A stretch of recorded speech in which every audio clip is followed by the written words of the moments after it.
PFI की भारत में अवैध तौर पर घुसपैठ करने वाले रोहिंग्याओं और बांग्लादेशी नागरिकों के आधार कार्ड और ज़रूरी दस्तावेज़ बनवाने की एक बहुत गहरी साजिश का खुलासा हुआ है।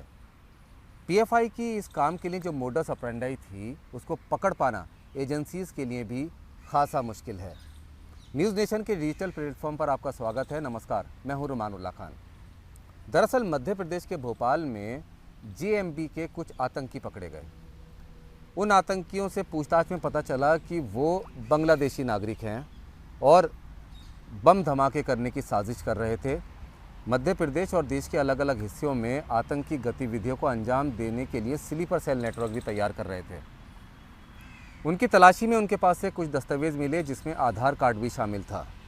जब उस आधार कार्ड को एजेंसीज़ ने देखा तब वो चौंक गए, क्योंकि जितने भी आतंकी पकड़े गए सबकी जन्म तिथि 1 जनवरी ही थी और सबका जन्म स्थान बिहार का अररिया था। अब इस पूरे मामले में मल्टी एजेंसी जांच शुरू हुई, जिसमें कई राज्यों के पुलिस के अलावा एनआईए, आईबी और कई दूसरी केंद्रीय एजेंसीज़ ने भी अपने अपने लेवल पर जांच शुरू की। पटना पुलिस से भी इस बारे में रिपोर्ट मांगी गई और जब ये सारी रिपोर्ट सामने आई तब एक बहुत बड़ा खुलासा हुआ।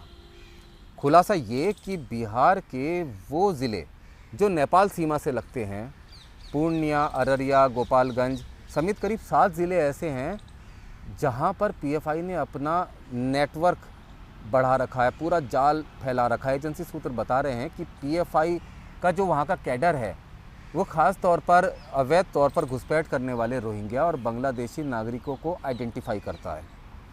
आइडेंटिफाई करने के बाद उनको पीएफआई में सूत्र बता रहे हैं कि शामिल करता है। शामिल करने के बाद फिर उन जो बॉर्डर के इलाकों में रहने वाले भारतीय नागरिक मुस्लिम परिवार हैं उनसे संपर्क करता है फिर पीएफआई, और उसके बाद उनको पैसे का लालच दिया जाता है, उनको पैसा दिया जाता है, जिसके बाद उस परिवार का मुखिया अवैध तौर पर घुसपैठ करने वाले रोहिंग्या या बांग्लादेशी नागरिक के बारे में कहता है कि ये उनका बेटा है या उनका भतीजा है, जो काफ़ी पहले या बचपन में ही कहीं बाहर दूसरे राज्य में चला गया था, रिश्तेदारों के यहाँ चला गया था और अब ये लौट कर आया है। कुछ दिन वो वहाँ पर ऐसे ही रहता है। परिवार का मुखिया उसे अपने परिवार का नाम देता है, सन ऑफ देता है, तमाम दस्तावेज़ तैयार करवाने के लिए जो ज़रूरी माहौल है वो तैयार कराता है। उसके बाद ये कहा जाता है कि अब इसको आधार कार्ड की ज़रूरत है, दस्तावेज़ों की ज़रूरत है। तमाम दूसरे जो बने हुए रिश्तेदार हैं उनके आधार कार्ड, दस्तावेज़ों के दम पर उस अवैध तौर पर घुसपैठ करने वाले रोहिंग्या या बांग्लादेशी नागरिक का आधार कार्ड तैयार करवा दिया जाता है। अब उस आधार कार्ड को तैयार करवाने के बाद फिर आगे का खेल शुरू होता है। उसके लिए जो ज़रूरी दस्तावेज़ हैं भारत में रहने के लिए वो तैयार कराए जाते हैं। अब उस घुसपैठिए के पास आधार कार्ड आ गया, ज़रूरी दस्तावेज़ आ गए, एक परमानेंट भारत का एड्रेस हो गया, उसके पिता भी यहाँ पर तैयार हो गए, उसके रिश्तेदार भी यहाँ पर तैयार हो गए। मतलब कागजी तौर पे अगर देखा जाए तो वो भारत का ही नागरिक हो गया, जब तक गहराई से जांच ना की जाए। अब उसके बाद पीएफआई का काम यही नहीं रुकता है। पीएफआई अपने तस्करों के नेटवर्क के ज़रिए उस अवैध तौर पर घुसपैठ किए हुए रोहिंग्या और बांग्लादेशी घुसपैठिए को दस्तावेज़ दिलवाने के बाद फिर उनको महाराष्ट्र, तमिलनाडु, दक्षिण के कई राज्यों और दूसरे कई राज्यों में भेज देते हैं, मजदूरी का काम कराने के लिए, छोटी मोटी नौकरी कराने के लिए, या फिर कहीं पर मदरसे में टीचर की नौकरी के लिए। इस तरह की नौकरियां उनको अलग अलग राज्यों में दिला देते हैं और वो घुसपैठिया वहाँ पर जाकर सेट हो जाता है।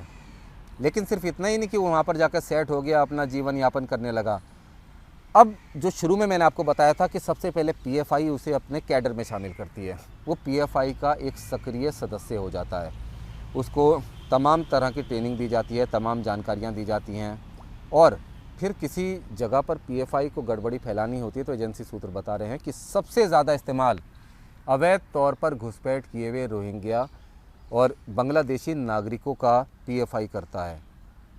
जैसा कि जहांगीरपुरी की घटना में भी एजेंसी सूत्रों का जो दावा था उसके मुताबिक अवैध तौर पर घुसपैठिए का इस्तेमाल यहाँ पर जहांगीरपुरी हिंसा के लिए किया गया। देश के अलग अलग राज्यों से ऐसी खबरें आई, जिसके बाद एजेंसीज लगातार क्रैकडाउन करती हैं। कई राज्यों से अवैध घुसपैठिए रोहिंग्या बांग्लादेशी नागरिक पकड़े जाते हैं, गिरफ्तार किए जाते हैं। पूछताछ में पीएफआई का नाम भी सामने आता रहता है।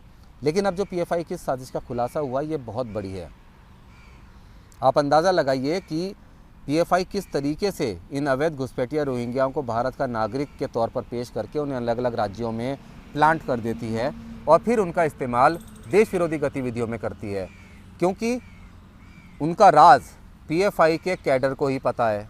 पीएफआई का जो कैडर है वो उनके तमाम राज जानता है कि असल में ये रोहिंग्या हैं या बांग्लादेशी घुसपैठिए हैं। अब वो पीएफआई के इशारों पर चलना शुरू हो जाते हैं और देश में जहाँ भी गड़बड़ी फैलानी होती है वहाँ पर इनका इस्तेमाल पीएफआई बड़ी आसानी से करती रहती है। कई आतंकी संगठनों का लिंक भी इस पूरे मामले में सामने आया है। आतंकी संगठन के सदस्यों के पास भी इस तरह के आधार कार्ड और दस्तावेज़ मिले हैं। अब ये जो खुलासा हुआ है इसके बाद तमाम एजेंसियां सतर्क हो गई हैं। ऐसी आशंका जताई जा रही है कि इस मोडस ऑपरेंडाई के तहत एक बड़ी तादाद में अवैध घुसपैठिए रोहिंग्या और बांग्लादेशी नागरिकों को देश के अलग अलग राज्यों में दस्तावेज़ और आधार कार्ड बनवाकर प्लांट किया गया है। अब उनकी शिनाख्त की जा रही है और तमाम जो एजेंसीज़ हैं वो आपस में समन्वय स्थापित करके इन अवैध तौर पर भारत में भारतीय दस्तावेज़ हासिल करने के बाद रहने वाले घुसपैठियों की शिनाख्त कर रही हैं ताकि उनको पकड़ा जा सके। और सबसे महत्वपूर्ण बात यह है कि इस तरीके से पीएफआई के ज़रिए जो ये घुसपैठिए देश के अलग अलग राज्यों में स्लीपर सेल्स की तरह रह रहे हैं, ये देश की सुरक्षा के लिए भी एक बहुत बड़ा खतरा है और इसके लिए एजेंसीज़ ने एक बड़ी मुहिम भी इस मामले में अब शुरू की है। इस खास पेशकश में फ़िलहाल इतना ही। नमस्कार।